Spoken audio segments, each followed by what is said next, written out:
First, I think it's in order to express our gratitude for Mr. Rob and Herman for giving us the platform to talk about such a serious situation that is happening in my country.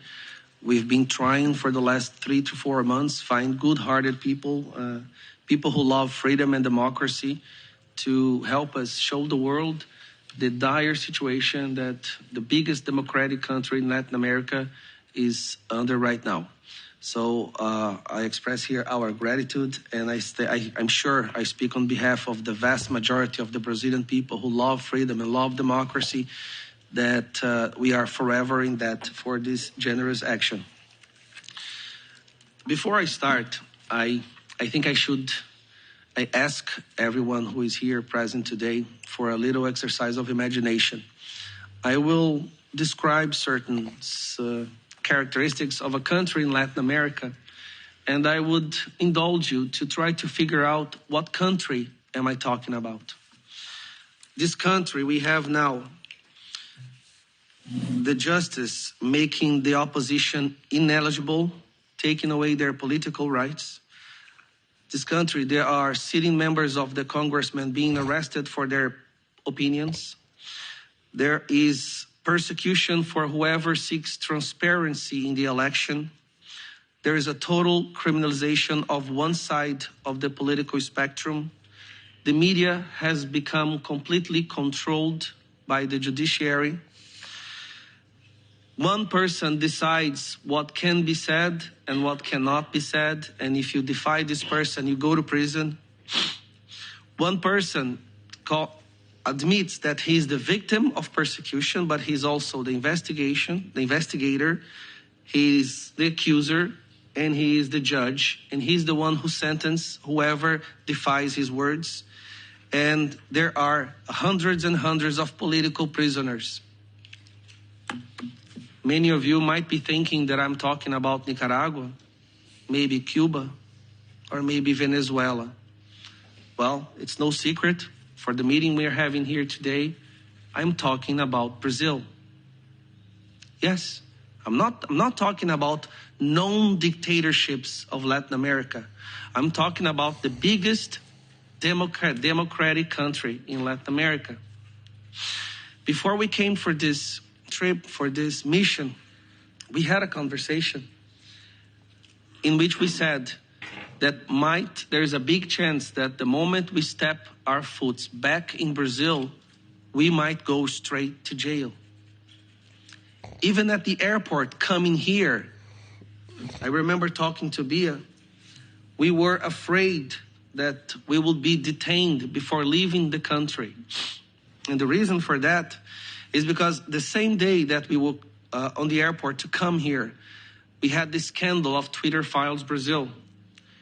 I don't know if you had a chance to look into it, but Elon Musk published the exchange of emails from former employees of Twitter before Elon Musk took over Twitter, in which Alexandre de Moraes ordered Twitter to censor all the right-wing politicians, to delete posts, to delete profiles, and forced them to delete them, but not saying it was a judicial order. Delete them, saying it was against their internal policy. Now, there's a question that I keep asking, and no one is able to explain to me or to give me a right answer. Why is it that Venezuela is considered a dictatorship all over the world, even by the leftists, but Brazil is not? When what's happening in Brazil is even worse than what's happening in Venezuela. Why is it that for Alexandre de Moraes to do what he does is a clear defense of democracy and the rule of law, but when the Maduro does it,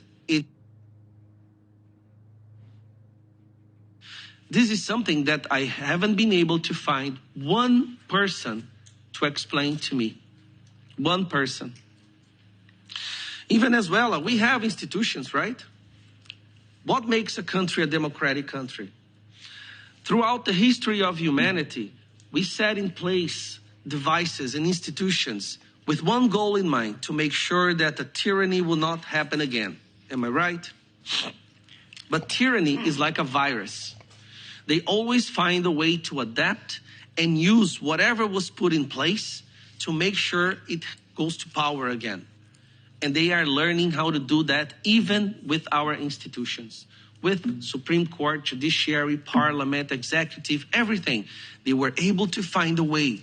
They adapted again. Brazil is today maybe the battleground for this new kind of dictatorship. A dictatorship that identifies as a democracy. Because nowadays, nothing is what it really is. It's what it identifies as. This is the crazy world we're living in. We call it a trans democracy. A dictatorship that identifies as a democracy. Brazil is today an experiment. It's a laboratory of how to implement a dictatorship disguised as a free country, as a democracy. And if it succeeds in Brazil, make no mistake, it will succeed everywhere else in the world. I see that in many other countries, they are already trying and they are already experimenting what is happening in Brazil. And Brazil is one of the biggest countries in the world. It is the biggest country in Latin America. It is the biggest Christian country in Latin America.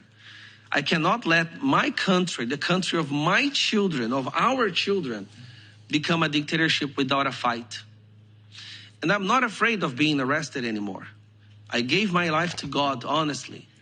And the same thing I say to my colleagues that are here today. Ricardo Salles, Polon, Júlia Zanata, Bia, Eduardo Bolsonaro. We know that just by being here, going back to Brazil will be a risk. We know that there is a big chance that we will lose our freedom, but we don't care about losing our freedom as long as we fight for the freedom of our future generation, of the people of Brazil. That's why I really want to thank you again, Mr. Rob Herman, for giving us a platform, for listening to what we have to say.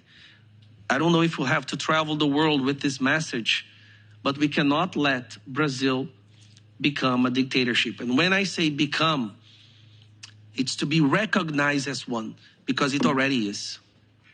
We have here today a journalist, Sérgio Tavares, journalist from Portugal who went to Brazil to cover a protest against what's happening in Brazil. He was almost arrested at the airport. The questions that the federal police asked him was, what do you think of Alexandre de Moraes? Do you like the Supreme Court? Who did you vote for? Now I ask you again, is this a question that a free country, a democratic country, would ask a journalist entering in that country? I don't think, not even Venezuela, you would be detained at the airport and asked such idiotic questions. But that happened to him. And he will go back to Brazil soon to talk about that. Hopefully, he won't be arrested at the airport. So please, we are crying for help to the world, for the love, freedom-loving people of the world. Please pay attention to what's happening in Brazil. And mark these faces of the congressmen that are here today. There's a chance our faces will be in the newspaper pretty soon behind bars. We can be arrested, but not our children. Thank you.